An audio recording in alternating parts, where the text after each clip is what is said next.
2026 சட்டமன்ற தேர்தலில் பாஜகவையும் அதன் கூட்டணி கட்சிகளையும் தோற்கடிப்பதே மார்க்சிஸ்ட் கம்யூனிஸ்ட் கட்சியின் நோக்கம் என அக்கட்சியின் மாநில செயலாளர் சண்முகம் தெரிவித்துள்ளார். சென்னையில் செய்தியாளர்களிடம் பேசிய அவர், புறம்போக்கு நிலங்களில் வாழும் மக்களுக்கு பட்டா வழங்க வேண்டும் உள்ளிட்ட பல்வேறு கோரிக்கைகளை வலியுறுத்தி வரும் 16ஆம் தேதி 1 லட்சம் பேரை திரட்டி போராட்டம் நடத்தப் போவதாக தெரிவித்துள்ளார்.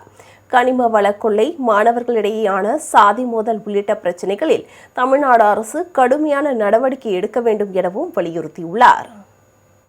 பிஜேபி அதனோடு கூட்டணி சேர்ந்திருக்கிற கட்சிகள் யாராக இருந்தாலும் அவர்களை தோற்கடிப்பது என்பதுதான் 2026 சட்டப்பேரவை தேர்தலில் எங்களுடைய முதன்மையான கடமை.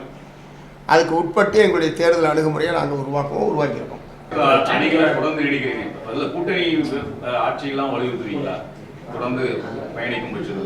தனிப்பெரும்பான்மை இருந்தால் அவங்க ஏன் கூட்டணி ஆட்சி பற்றி கவலைப்பட போகிறாங்க?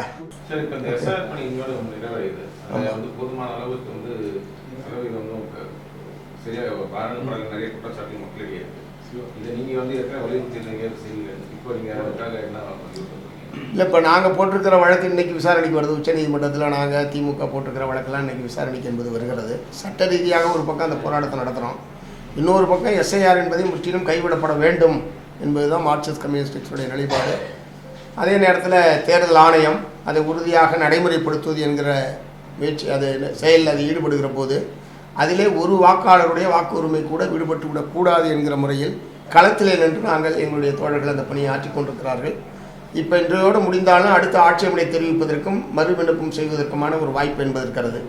அதனால் இன்றைக்கு அவங்க பட்டியலை வெளியிடுகிற போது அது எந்த அளவுக்கு எவ்வளவு வாக்காளர்கள் விடுபட்டிருக்கிறார்கள், யாருடைய வாக்கு உரிமை பாதிக்கப்பட்டிருக்கிறது என்பதெல்லாம் பார்த்து அனைத்து 18 வயது வந்த அனைவருக்கும் வாக்கு உரிமை என்பது இந்திய அரசியல் சாசனம் வழங்கியிருக்கக்கூடிய உரிமை. அந்த வரம்புக்கு உட்பட்ட எவருடைய வாக்குரிமையும் வாக்காளர் பட்டியலிருந்து விடுபட்டு விடக்கூடாது என்பதில் நாங்கள் உறுதியாக செயல்படுவோம். சட்ட போராட்டம் தொடர்ந்து நடக்கும்.